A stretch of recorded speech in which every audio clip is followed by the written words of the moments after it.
por un cuadro de dolor abdominal con deposiciones sueltas, ¿no? Pero también pueden inclusive entrar a la sala de operaciones muchas veces con la idea de que tiene una apendicitis y nada de ello. El apéndice está normal y lo que tiene es una intoxicación por plomo. Eso se llama saturnismo plumbismo, ¿no?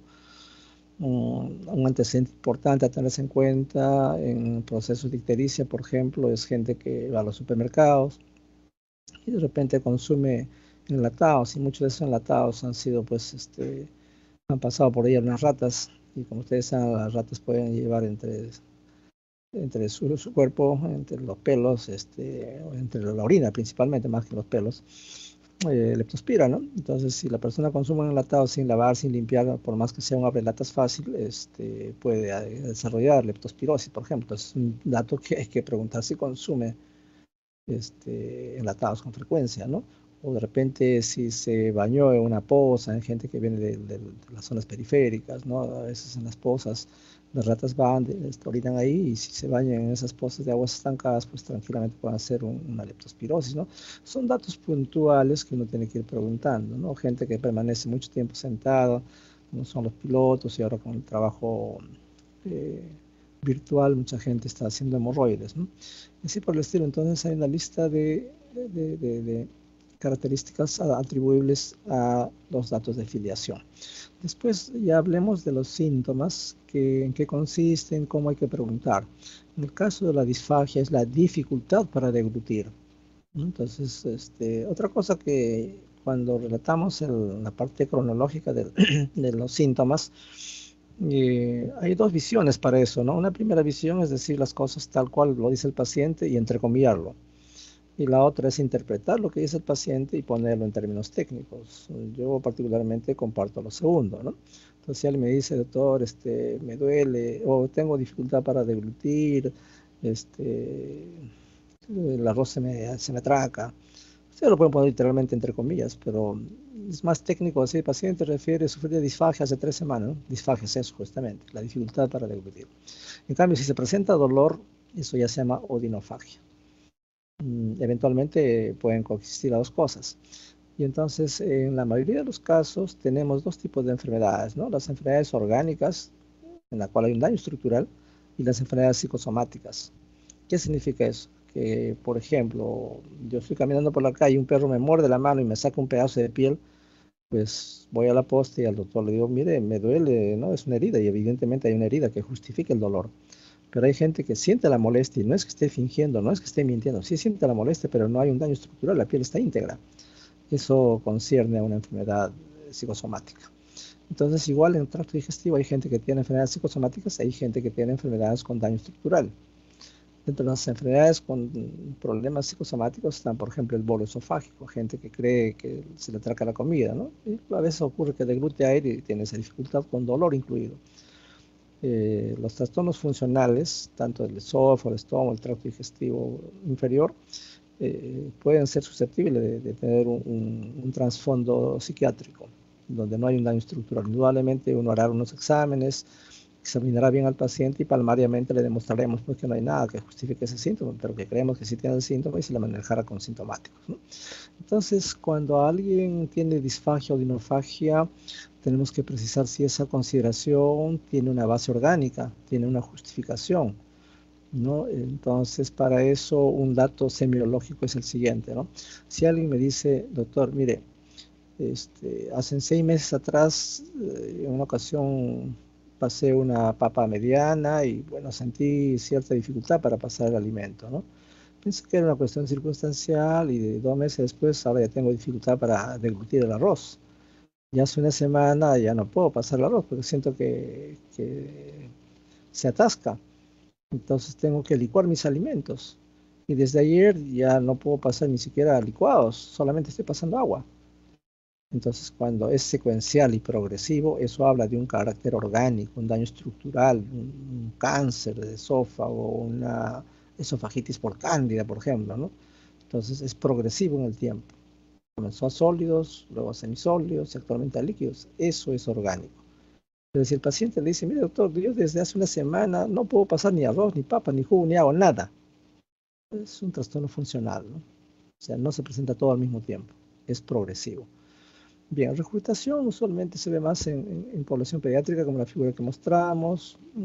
Eso lo tienen los vacunos, porque ellos tienen 4 estómagos, vuelven a digerir, pero el niño pues se le sale el contenido gástrico sin necesidad de que tenga que regurgitar, que volver a masticar, a pasar por los 4 estómagos, que de hecho no tenemos los humanos, ¿no? Y eventualmente se acompaña de sensación de ardor retroesternal. Claro, los niños pequeños no lo pueden precisar, ¿no? El adulto sí les dirá, pues, bueno, tengo un dolor retroesternal o por encima de la boca del estómago, ¿no? Entonces, a ese síntoma se llama pirosis, cuando hay esa sensación de ardor retroesternal. Mm, bueno. Bueno, eructos, también llamados revuelos, es obvio, es la expulsión violenta, ruidosa por la boca de gases contenidos en el esófago y estómago, ¿no? Sobre todo cuando el peristaltismo no está normal, a veces puede ocurrir eso, ¿no? Independientemente del peristaltismo, hay gente que acumula por dispepsia muchos gases, entonces, este, si son eventuales, no hay mayor problema, pero si son con un olor característico, probablemente, sobre todo si son fétidos, puede estar hablando de que hay una estenosis en píloro, ¿no? Por ejemplo, tiene una úlcera péptica en duodeno que al cicatrizar creó una estrechez a nivel del píloro, ¿no? Entonces son alimentos que no cumplen con el vaciado gástrico. Usualmente cuando uno ingiere alimentos, el estómago lo mezcla con jugo gástrico y en la media hora subsiguiente es vaciado hacia el duodeno. Cuando esto no ocurre, hay un vaciamiento incompleto porque hay una estenosis a ese nivel, entonces esa alimentación se fermenta, ¿no? Y entonces tiene un sabor entre fétido y agrio, ¿no? Eventualmente, cuando hay una fístula que puede comunicar colon con estómago, por ejemplo, en el caso de gente que tenga divertículos colónicos, pueden ser fecaloideos, ¿no? Otro síntoma a tenerse en cuenta son las náuseas, ¿no? Es una sensación desagradable de inquietud gástrica que en algunos casos se acompaña de mucha salivación, eso se llama cialorreotialismo, sudan y bueno, hay un trastorno respiratorio que no siempre está presente y entonces uno podría pensar en varias chances, pues, ¿no? Pero las náuseas preceden en la gran mayoría de casos a los vómitos. Preocúpense cuando un paciente presenta vómitos sin náuseas. ¿Qué quiere decir eso? Que probablemente el vómito es de origen central. ¿A qué me refiero con origen central? A que el problema está a nivel del sistema nervioso central. Puede haber un tumor, o aquellos pacientes que han sufrido un accidente de tránsito y han caído pues, varios metros lanzados por un vehículo, al golpearse la cabeza, pues hay fractura del piso medio, por ejemplo. Entonces se genera edema cerebral. De repente, las primeras 3, 4 horas no hay ningún inconveniente, pero súbitamente el paciente comienza a tener vómitos explosivos, que no son precedidas de náuseas. Entonces, cuando hay vómitos sin náuseas, piensen que hay hipertensión endocraneana, hay edema cerebral, y como la calota craneana está herméticamente cerrada, no tiene para dónde salir. Entonces, el cerebro se va a herniar, ¿no? El uncus del hipocampo se mete al agujero magno, a eso se llama herniación del uncus del hipocampo, eso va a producir paro cardiorrespiratorio, porque recuerden que el centro respiratorio está en el bulbo. Si estimulamos esa zona, el paciente hace paro cardiorrespiratorio y de eso fallece. Entonces, cuando alguien presenta vómitos explosivos que no son precedidos de náuseas, póngale mucha atención. Enseguida tienen que buscar el signo de Cushing. ¿En qué consiste el signo de Cushing? Es aquel paciente que tiene un incremento en su presión arterial, una disminución de la frecuencia cardíaca y un ritmo respiratorio irregular, se llama respiración de Biot. Lo repito, respiración de Biot en el contexto de un paciente que hace hipertensión arterial con bradicardia. Eso es un signo de Cushing. A las claras nos dice que hay un edema cerebral que está ocupando espacio y que está generando este problema. Si ustedes no manejan rápidamente eso, el paciente va a fallecer en los próximos minutos. Pues rápidamente tienen que poner el manitol, que es un diurético osmótico, para bajar el edema cerebral. Lo pondrán en ventilación mecánica, lo pondrán en coma barbitúrico, y de esa manera van a manejar el edema cerebral y evitar que el paciente fallezca. Bien, entonces esa es la importancia de señalar que el vómito debe ser precedido por náuseas en caso de que tenga una base en el tracto gastrointestinal. Si no es así, el problema es central. Muy bien. Otro concepto que ustedes probablemente ya lo manejan como tal es lo que corresponde a la hematemesis, a la melena, a la hematoquesia y la rectorragia. Son 3, 4 puntos que hay que tener bien presente cuando un paciente le dice, doctor, estoy botando sangre por la boca. Eso de botar sangre por la boca implica varias cosas, ¿no? Uno es que pueda ser sangre que procede del tracto digestivo, otra que procede de la vía respiratoria. Y entonces hay 4 características que ustedes tienen que preguntar al paciente. Una historia completa implica mencionar las 4 características, ¿no? ¿Cuáles son? Entonces hacemos la diferencia con hemoptisis. Ya la hemoptisis procede del tracto respiratorio y la hematemesis del tracto digestivo. Antes de eso, cuando el sangrado es alto, me refiero al sangrado digestivo alto, se habla de hemorragia digestiva alta. Y el punto de corte es el ángulo de Treitz. Como ustedes saben, el ángulo de Treitz está ubicado en la segunda porción del duodeno y todo sangrado localizado por encima del ángulo de Treitz corresponde a una hemorragia digestiva alta. En cambio, las lesiones que afectan por debajo del ángulo de Treitz es una hemorragia digestiva baja. Cuando hablamos de hemorragia digestiva alta, cuando el paciente tiene hematemesis o tiene melena. Eventualmente también puede tener hematoquesia. Ya vamos a aclarar en qué consiste. La hematoquesia clásicamente se caracteriza porque traduce hemorragia digestiva baja, ni qué decir la rectorragia. Entonces vamos aclarando punto por punto. La hematemesis, entonces para diferenciarlo de la hemoptisis, tenemos que fijarnos en 4 cosas. La hematemesis obviamente se acompaña de vómito. La hemoptisis se acompaña de tos. Primera diferencia. Segunda diferencia. La sangre que procede del árbol respiratorio es una sangre roja, viva, rutilante. En cambio, la sangre que procede del estómago es una sangre algo oscura, marrón, por acción del jugo gástrico. Tercera diferencia. El paciente que tiene hemoptisis va a tener un pH alcalino. ¿Cómo saber eso? Cojo un papel de tornasol y a la sangre que ha expulsado le pongo el papelito y si marca alcalino, eso es vía respiratoria. Si marca ácido, obviamente es tracto digestivo, estómago. Entonces, repito nuevamente. Hematemesis con vómito, hemoptisis con la tos. Sangre roja, viva, rutilante, hemoptisis. Sangre oscura, marrón oscura, hematemesis. El pH, ¿no? Alcalino de vía respiratoria, ácido de estómago. Bueno, ya hemos dicho que si se acompaña de vómitos, hematemesis se acompaña de tos, hemoptisis. Entonces hay que hacer esas características para señalar claramente de dónde viene. Ahora, hay gente que tiene hemoptisis masiva, ¿no? Una caverna que comienza a sangrar masivamente, una bronquitis infectada y entonces muchas veces deglutan la sangre y después vomitan. Entonces hay que preguntar cuál fue primero, ¿no? Si primero presentó tos y con sangre abundante, pues lo más probable es que sea una hemoptisis que ha deglutido sangre y después lo ha vomitado, ¿no? Entonces atención con eso. Entonces hematemesis tiene que ser claramente diferenciado de hemoptisis. ¿Qué es la melena?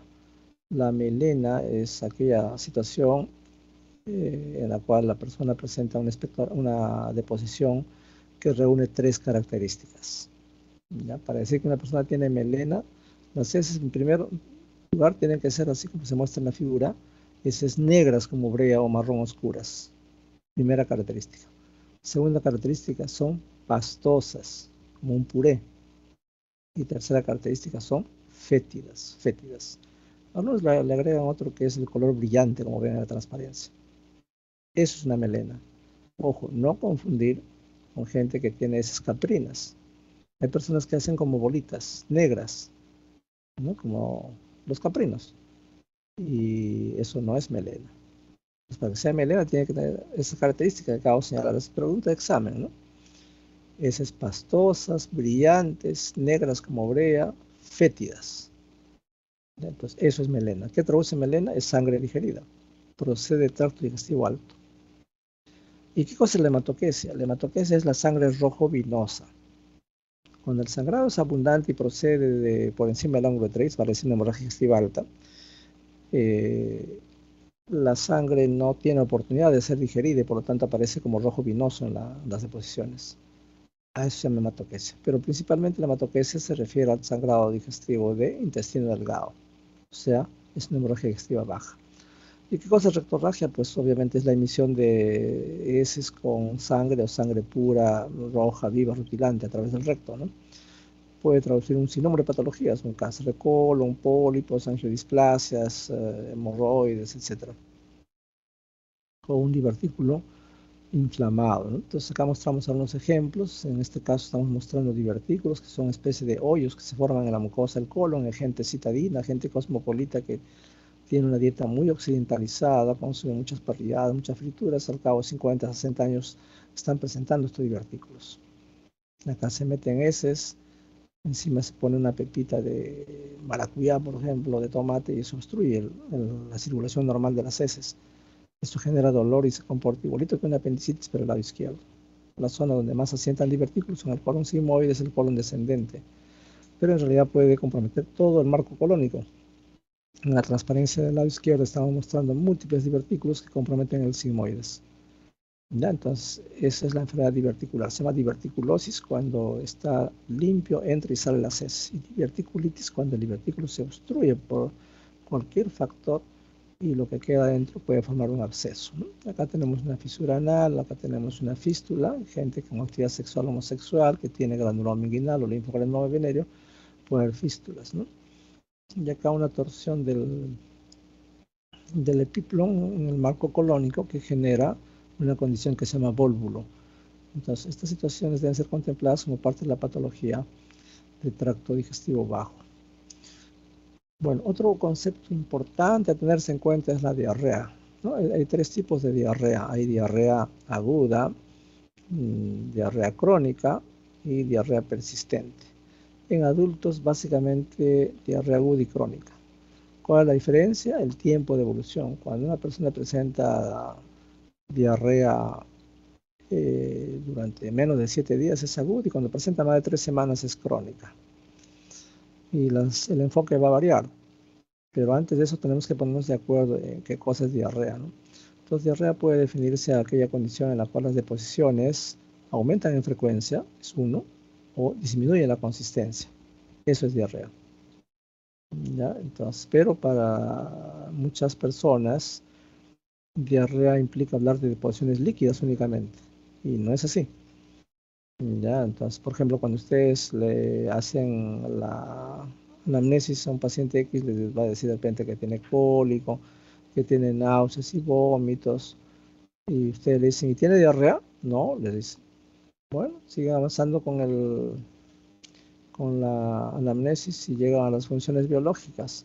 Entonces ustedes le preguntan, ¿y cómo están las deposiciones? Ah, estoy haciendo 3 por día. ¿Y cómo son las deposiciones? ¿Son pastosas, líquidas? Son pastosas. Pero no me dijo que no tenía diarrea. No, pues eso no es diarrea. Entonces, para el populorum, diarrea significa heces líquidas, y no es así. El solo hecho de que la frecuencia de evacuaciones aumente en una persona, eso configura diarrea. Entonces, mejor no hacer preguntas que la cual uno supone que manejamos el mismo lenguaje, ¿no? Sino preguntarle más específicamente, decirle, bueno, ¿cómo están las deposiciones, ¿no? ¿Qué consistencia tienen, ¿no? ¿Son como puré, son como agua? ¿Cómo es la deposición? La disquesia más que nada se ve en población pediátrica, ¿no? Consiste en que el bebé cuando nace todavía no tiene entrenamiento para coordinar la presión que ejerce la prensa abdominal cuando la persona va a hacer deposiciones. Normalmente hay una coordinación que implica un control neurológico. Entonces, los niños pequeños muchas veces se quejan de dolor, como ellos no pueden hablar, uno piensa que tiene gases, que está estreñido, y no es así.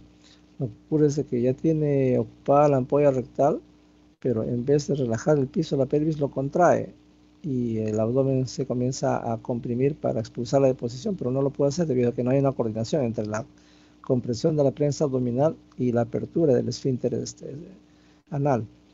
En vez de relajar el esfínter, lo cierran más y entonces ahí vienen molestias que lo hacen llorar. Entonces muchas veces la mamá le pone un termómetro pensando que está estreñido, o le dan sus gotas de simeticona, etc. El estreñimiento es cuando el contexto habitual del hábito defecatorio se altera. Pues, ¿no? Si una persona defeca interdiario, por ejemplo, ese es su hábito defecatorio, pero si de un tiempo a esta parte ahora ya no defeca interdiario, sino cada 3 días, cada 4 días, a eso se llama estreñimiento. ¿Qué cosa es tenesmo, no? El tenesmo es aquella situación en la cual la persona ya evacuó, se limpió, se alistó, está saliendo del servicio higiénico y nuevamente le asalta el deseo de defecar. Regresa y no hace nada, o a veces solamente salen gases, ¿no? Entonces, cuando hay tenesmo y eventualmente también pujo rectal, o hay tenesmo vesical también por si acaso, gente que orinó y después ya se está retirando y otra vez le salta el deseo de orinar, eso traduce un proceso infeccioso bajo, ¿no? O sea, el tenesmo es un problema de una colitis, de un problema de sigmoides de carácter infeccioso, ¿no? Igual infección urinaria también. Encopresis es aquella situación en la cual el niño comienza a controlar sus esfínteres, ¿no? Normalmente entre los 2 y 6 años la mayoría de personas regulan la habilidad de contener la orina, las deposiciones. Cuando una persona no logra controlar eso, hay que pensar en que hay una patología inicialmente de carácter orgánico y si se descarta eso, podrían pensar en un problema psiquiátrico, ¿no? Entonces, pero esto es patología de niño, nosotros no lo vemos mucho, pero tener en cuenta que cuando un niño presenta rasgos neuróticos, de grande va a ser neurosis de ansiedad probablemente. Entonces hay que estar atentos a varias cosas, ¿no? El bruxismo que rechina los dientes en la noche, gente que tiene hipersudoración de las manos, de los pies, esta misma encopresis, la enuresis nocturna, porque los niñitos se pueden orinar normalmente, entre comillas, hasta los 6 años. Preocúpese cuando hasta los 10 años sigue orinándose en la cama, ¿no? Entonces son datos válidos más para población pediátrica con compromiso neurológico. Antes de pasar a dolor abdominal, quiero terminar con diarrea. Ya es un capítulo grande. La diarrea, entonces, cuando es diarrea aguda, hay que preguntarse cuántas deposiciones tiene al día, ¿no? No es lo mismo que tenga 3 a que tenga 10. Igualmente hay que preguntar por el volumen, siempre en forma comparativa, ¿no? ¿Qué tanto evacúa en cada deposición? ¿Será una cucharada, una taza, etcétera, ¿no? Ahora, si les puede precisar volúmenes aproximados, en buena hora. Siempre hay que preguntar si se acompaña de moco o sangre, o no hay eso, ¿no? Si hay moco y sangre, lo más probable es que se trate de una disentería, vale decir una diarrea de origen bacteriano. Si hay sangre, será una diarrea parasitaria, no hay moco ahí. Y si no hay moco ni sangre y encima no hay fiebre, lo más probable es una diarrea viral. Dentro de ese grupo trataremos de establecer diferencias cuando ustedes no han tenido oportunidad de ver cólera, pero en cólera cada deposición era no menos de 1 litro o medio litro. Entonces, con 3 deposiciones el paciente está en shock. Venían diaforéticos, hipotensos, pálidos, con acidosis metabólica. Y entonces, hay que tener en cuenta eso, ¿no? Rotavirus es una situación que también puede simular un poco esa forma de presentación, sobre todo en población pediátrica, hay que tener cuidado, ¿no? Entonces, hay que evaluar el volumen, la frecuencia, y si se acompaña de moco, de sangre, de pujo, de tenesmo, de pus. Todo eso debe estar en la descripción de anamnesis. Entonces, el paciente refiere tener deposiciones líquidas en promedio 4 o 5 por día, sin moco, sin sangre, sin pujo, sin tenesmo rectal, sin pus. Concomitantemente, paralelamente, simultáneamente presenta sensación de alza térmica cuantificada en 39 grados centígrados, por lo que se automedica con paracetamol logrando remisión parcial. Entonces, así más o menos una descripción que podría acercarse a una diarrea aguda, ¿no? En cambio, diarrea crónica tiene dos grandes vertientes. Una es las diarreas de origen orgánico y otra es las diarreas de origen funcional. Como les comenté al principio, todas las estructuras van a ser susceptibles de tener una u otra condición. Entonces, de buenas a primeras no le puedo decir, oiga, usted está nervioso, va a dar su examen de digestivo, por eso está con diarrea. No le puedo decir eso, ¿no? Primero tengo que descartar un cuadro de base orgánica. Y ya cuando haya descartado una lista de entidades, pues le diré, mira, lo que tienes es una diarrea funcional. El problema está en los estados de tensión, de estrés. Ya te hemos hecho todo y todo está negativo. Y aún así nos podemos equivocar. Ya dentro de un rato le voy a contar una experiencia propia. Bueno, entonces, cuando alguien tiene diarrea crónica, traducida porque sus deposiciones están ya en promedio más de 3 semanas, primero tengo que plantear una diarrea de origen eh, orgánico, ¿no? Entonces, tengo que hacer el descarte de varias cositas. Un segundito, me disculpan, una llamada.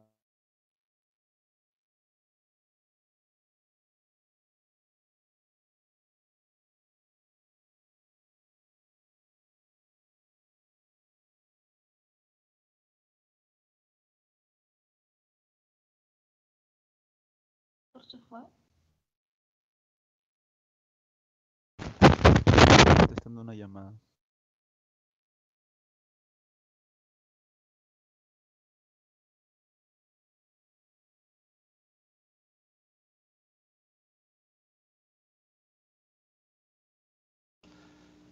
Bien, entonces estábamos en que las deposiciones hay que establecer si son orgánicas o funcionales, ¿no? Entonces, ¿cómo sé eso? Hay unas características que tengo que precisar.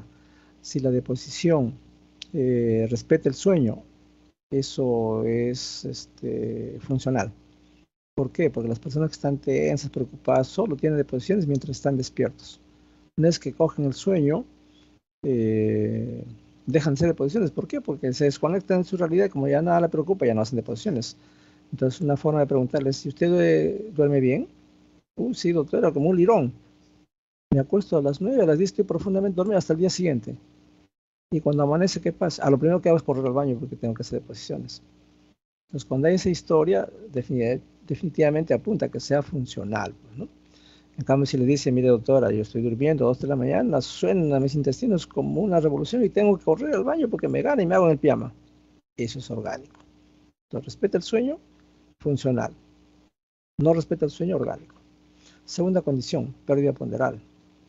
Tiene 3 semanas de diarrea. ¿Usted ha bajado de peso? Sí, doctora, he bajado como 6, 8 kilos, ¿no? La ropa me queda bailando, está muy suelta.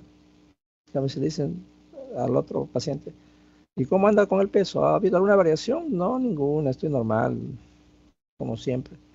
Eso es funcional. ¿Qué más? La baja hemoglobina. La persona que tiene anemia pinta para orgánico. La persona que tiene 13, 15 hemoglobina es funcional. Y finalmente la presencia de moco y sangre. Si hay moco y sangre, eso es orgánico. El funcional no tiene moco y sangre. No tiene por qué tenerlo. Entonces, en base a esas 4 características, si presenta 2 o 3, se dirán, esto apunta a que sea orgánico. Entonces, si el paciente tiene posiciones que no respetan el sueño, ha bajado de peso, ha bajado de hemoglobina, lo más probable es que sea orgánico. Y dependiendo de qué grupo etario tengamos enfrente, plantearemos una u otra condición. Pero todavía tenemos que ir más allá. Si allá en mi cabecita está la idea de que es una deposición, una diarrea orgánica, entonces lo siguiente que tengo que preguntar es por las 4 causas más frecuentes de diarrea orgánica. Recuerden que el 60% de las diarreas crónicas son de origen funcional, o sea, la gran mayoría es por tensión, por estrés, verbigracia, colon irritable. En cambio, hay un 40% que tienen deposiciones diarreicas crónicas por una enfermedad orgánica. Entonces, lo primero que tenemos que descartar, como dije hace un rato, es organicidad. Entonces, las 4 causas más frecuentes de diarrea orgánica en todas las series, incluidas Rebagliati, Loaiza, etcétera, acá en Lima, son: una es enteroparasitosis, 2 infección por VIH, 3 tuberculosis y 4 intolerancia a la lactosa. Recuerden que los pacientes latinos, la mayoría de latinos alrededor de los 30 años, disminuye nuestra producción de lactasa.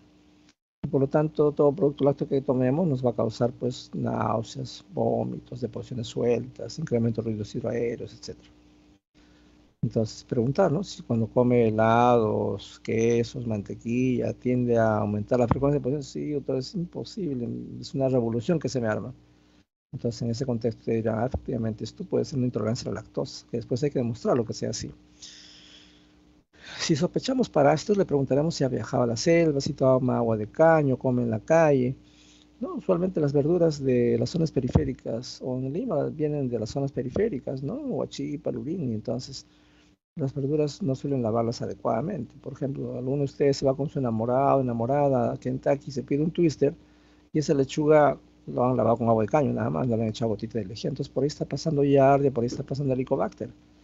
De tal manera que el dato de si come en la calle con frecuencia por razón de trabajo, de estudio, y si come ensaladas, probablemente tenga parásitos, ¿no? O si fue de viaje a la sierra, a la selva, se bañó en el río, tomó agua sin hervir, pues cabe la posibilidad que tenga parásitos. Tercera condición, preguntaremos por factor de riesgo para HIV, ¿no? Si es un paciente promiscuo, si es un paciente inestable, pues, ¿no? Muchas veces se dice, perdón, un poco en broma, que hay ciertas profesiones que tienen esa predisposición, ¿no? Entre ellas los médicos, los soldados, los marineros, pues también tienen un amor en cada puerto, ¿no? Entonces, si son una pareja de enamorados, de casados, le preguntarán, pues, ¿no? Si pone las manos al fuego por su novio, ¿no? Alguien les dirá, no, yo no pongo las manos al fuego por nadie, ¿no? O alguien dirá, sí, es una santa paloma, ¿no? Es de casa y no creo que me esté fallando. Entonces, preguntar por esta pareja, porque muchas veces la persona que está entrevistando puede ser una persona común y corriente, pero la pareja es la que hace los desarreglos. Y entonces el rostro de HIV ha ido cambiando en el tiempo. De tal manera de que ese dato debe ser bien preguntado, ¿no? Y obviamente se ha recibido transfusión de sangre.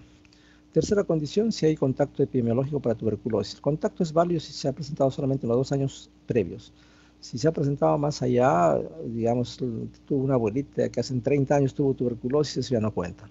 Ahora, preguntaremos al mismo paciente si ha tenido tuberculosis, por ejemplo. Entonces, con eso ya estamos descartando las 4 causas más frecuentes, ¿no? HIV, tuberculosis intestinal, enteroparasitosis, intolerancia a la lactosa. Si no hay nada de eso, por lo menos ya le pedí la prueba para HIV, le pedí algunos para esto está negativo. La siguiente pregunta que tengo que hacer y saber es ¿de dónde viene esa diarrea? ¿Es intestino delgado o intestino grueso? ¿Cómo saber eso? Entonces en mi historia debe figurar qué volumen tiene cada deposición. Si me dice son deposiciones abundantes, con resto de alimentos, aparece el choclo, la zanahoria en las deposiciones, eso nos dice que hay un síndrome de mala absorción. Viene de intestino delgado. Entonces, indagaré por tuberculosis intestinal. La zona de más frecuente presentación de tuberculosis es la región ileocecal y por lo tanto, vienen así. En realidad, tuberculosis puede afectar a cualquier parte, desde la boca hasta el ano, pero la zona más frecuente es ileocecal. Entonces, la primera chance es esa. Y después pensaré pues, en enfermedad de Crohn, colitis ulcerativa, por ejemplo. Pero si me dicen, no, las posiciones son de a poquitos, así como si fueran esputos, con pujo, con tenesmo, eso viene de intestino grueso. Entonces, en el primer caso, si viene intestino alto, le pediré una enteroscopía, le pediré un tránsito intestinal. Si es la parte baja, le pediré una colonoscopía, una radiografía de colon a doble contraste, por ejemplo. Entonces, de esa forma es que se hace el enfoque de una diarrea crónica. Y entonces iré demostrando en qué terreno estamos. Simplemente para mostrarles un error que cometimos hace 15, 20 años atrás y que a ustedes no les debe pasar. Es el siguiente. Es una anécdota. Este es un joven de 27 años, gerente de la Bacus, con un futuro promisorio, gana un muy buen sueldo, está muy enamorado, hace planes para casarse, efectivamente fijan fecha de matrimonio, ya están corridos todas las partes, y de un momento a otro la novia desiste de casarse. Y a partir de ese momento el chico comienza a hacer diarrea. Es hospitalizado en 2 clínicas, en un hospital del Seguro Social, y la conclusión es colon irritable. Coincide con que la chica no quiso casarse y a partir de ahí comenzó su problema. Así que ya ha estado estudiado hasta la saciedad y es la hermana de un hermano de una amiga de mi promoción. Entonces va a buscarme al hospital, me dice David, mira, tengo a mi hermano que tiene esto, le han dicho que es un colon irritable, quiero que le des una miradita. Bueno, lo trae, lo examinamos en el consultorio de pies a cabeza. Tratamos de buscar pues algún estigma de una enfermedad que nos diga esto es. Lo examinamos, vimos cómo estaba la piel, tratamos de indagar un poco por la parte psicógena, evaluamos cómo estaba tiroides, no había bocios, sus reflejos estaban ok, etcétera, etcétera, ¿no? Bueno, la conclusión sigue siendo la misma, le damos racecadotrilo, que es un antidiarreico fisiológico, ¿no? Que no altera el peristaltismo como si lo hacen difenoxilato, loperamida.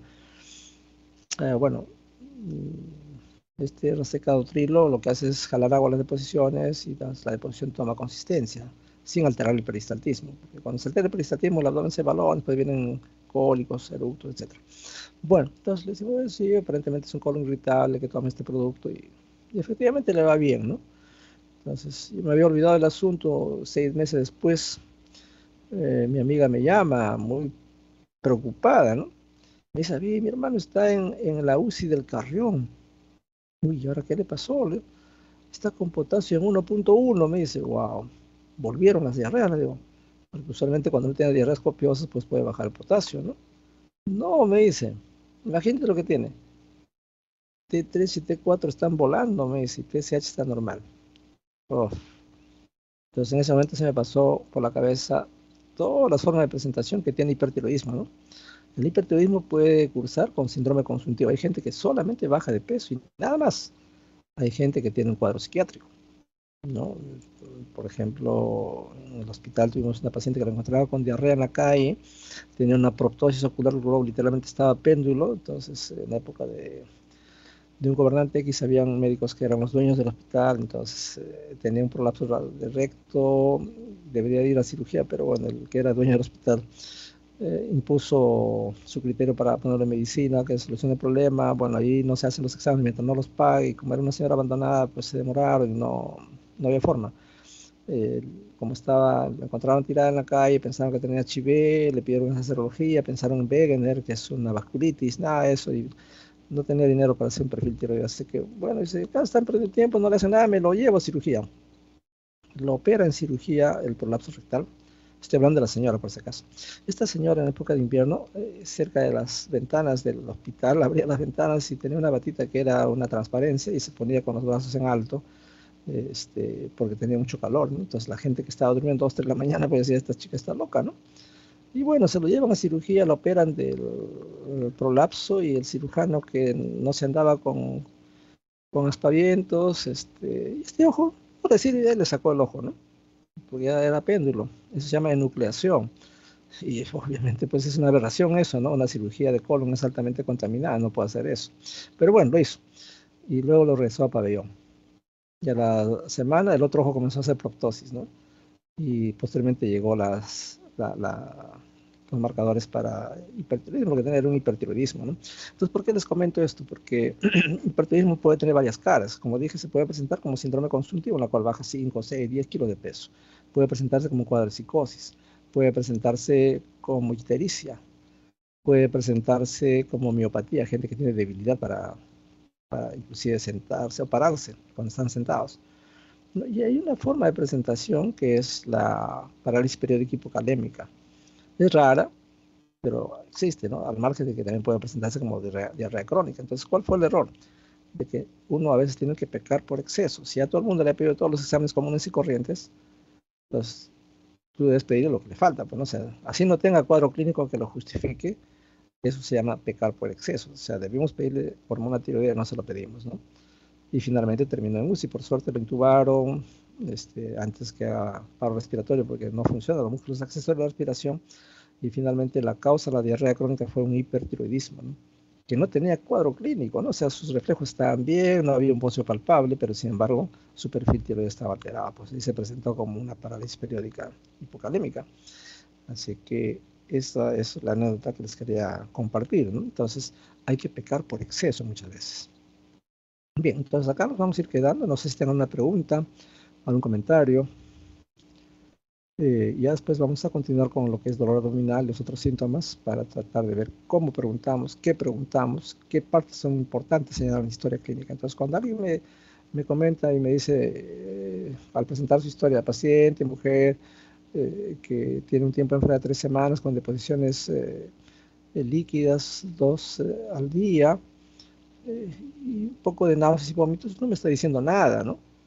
¿Por qué? Porque falta poner, pues, si tiene moco, si tiene sangre, el volumen, la frecuencia, si se acompaña de síntomas como náuseas, vómitos, y si son vómitos postprandiales inmediatos, si el contenido del vómito es mucoso, bilioso, porráceo, fecaloideo, etcétera. Eso vamos a ver en las sesiones subsiguientes, ¿no? ¿Qué cosa preguntar respecto al vómito? Entonces nos falta analizar algunos síntomas como son vómitos, ictericia, dolor abdominal, que es un capítulo grande. Bien, no sé si tengan una pregunta, los escucho.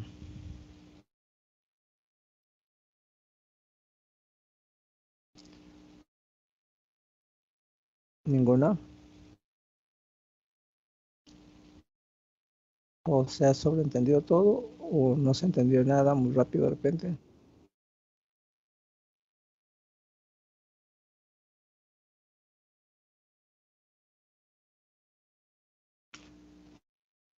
Bueno, si no hay preguntas, estaremos dejándolo ahí.